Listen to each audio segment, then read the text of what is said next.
हिंद साथियों RPF vacancy 2026 का इंतजार चल रहा था बहुत बेसब्री से। और अभी साथियों ऑफिशियल इंफॉर्मेशन निकल के आ गई है कि जो आरपीएफ कांस्टेबल और आरपीएफ सब इंस्पेक्टर वैकेंसी है 2026 की, उसका नोटिफिकेशन कब तक जारी किया जाएगा साथियों। जी हाँ, मैं पूरा प्रूफ दिखाऊंगा और उसके साथ साथ साथियों काफी इंपॉर्टेंट जानकारी साझा करूंगा। कोई भी जानकारी तो उससे पहले एक रिक्वेस्ट करूंगा, आरपीएफ कांस्टेबल और आरपीएफ एसआई भर्ती से रिलेटेड पर्पल की अपडेट और इन्फॉर्मेशन पाने के लिए target physical academy YouTube channel को जरूर सब्सक्राइब कर लीजिएगा, ताकि आपको समय समय पर हर एक अपडेट और इन्फॉर्मेशन मिल सके। देखो साथियों, आरपीएफ कांस्टेबल की जो वैकेंसी आई हुई थी वो सारी चीजें फाइनल हो चुकी हैं, ज्वाइनिंग वगैरह हो गई है।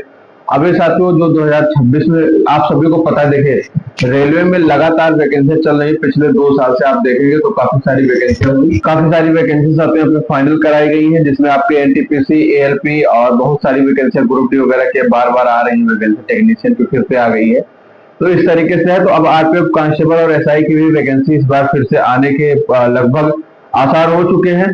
आप सभी को पता है साथियों, जो एज लिमिट होती है कांस्टेबल की, एज लिमिट 18 से 25 वर्ष होती है जनरल कैंडिडेट की, और जो एसआई होते हैं उसमें 20 से 25 वर्ष होती है एज लिमिट। तो इस तरीके से ऊपर आयु सीमा सेम है, बस न्यूनतम जो है वो 18 है कांस्टेबल की और 20 है एसआई की। वहीं साथियों जो क्वालिफिकेशन है उसमें भी अंतर है, कांस्टेबल के लिए 10वीं पास होना चाहिए और जो एसआई है उसके लिए ग्रेजुएशन पास यहाँ पे मांगा जाता है। तो साथियों इस तरीके से आपका क्वालिफिकेशन और एज लिमिट है अभी बदला, जो एज लिमिट है उसमें छूट की अभी कोई ऐसी सूचना नहीं है कि छूट दी जाएगी, और लगता भी नहीं है कि छूट दी जाएगी। हाँ, ओबीसी एससी एसटी को ऊपरी आयु सीमा में छूट दी जाएगी उनके क्रम के अनुसार। उसके बाद साथियों जो इसका सिलेक्शन प्रोसेस होता है, आप सभी को पता है कि सबसे पहले सीबीटी एग्जाम होता है, कि कंप्यूटर बेस्ड टेस्ट होता है, एक ही एग्जाम होता है। उसके बाद साथियों इसका फिर फिजिकल टेस्ट होता है।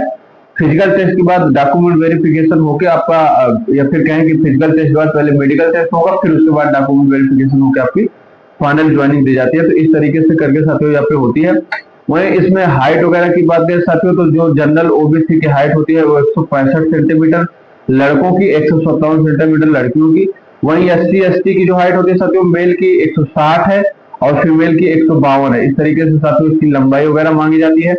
आप सभी को पता है इसका जो पेपर है वो टोटल 120 नंबर का पेपर होता है। 120 नंबर का 120 प्रश्न रहता है, जो इसके लिए 90 मिनट का आपको समय दिया जाता है, जिसमें जीके जीएस के 50 प्रश्न रहते हैं, मैथ्स के 25 रहते हैं और रीजनिंग के भी 35 प्रश्न रहते हैं। अब बात करें 2026 की वैकेंसी की, तो साथियों जून के द्वितीय या तृतीय सप्ताह में यानी कि सेकंड या थर्ड वीक में आपका ऑफिशियल नोटिफिकेशन जारी किया जाएगा एसआई का। उसके बाद साथियों कांस्टेबल का भी उसी जून में ही आना है। और साथियों इस बार ये वैकेंसियां एसएससी के माध्यम से आएंगी। आरपीएफ पहले ही चीजों की घोषणा कर चुका है। जैसे इस वैकेंसी से रिलेटेड कोई ऑफिशियल इन्फॉर्मेशन निकल के आएगी, मैं तुरंत ही आपको सूचना दूंगा। आशा करता हूँ दी गई जानकारी पसंद आएगी। जानकारी पसंद है तो वीडियो को लाइक कर दीजिए। मिलता हूँ नए वीडियो में नई जानकारी के साथ, तब तक के लिए जय हिंद।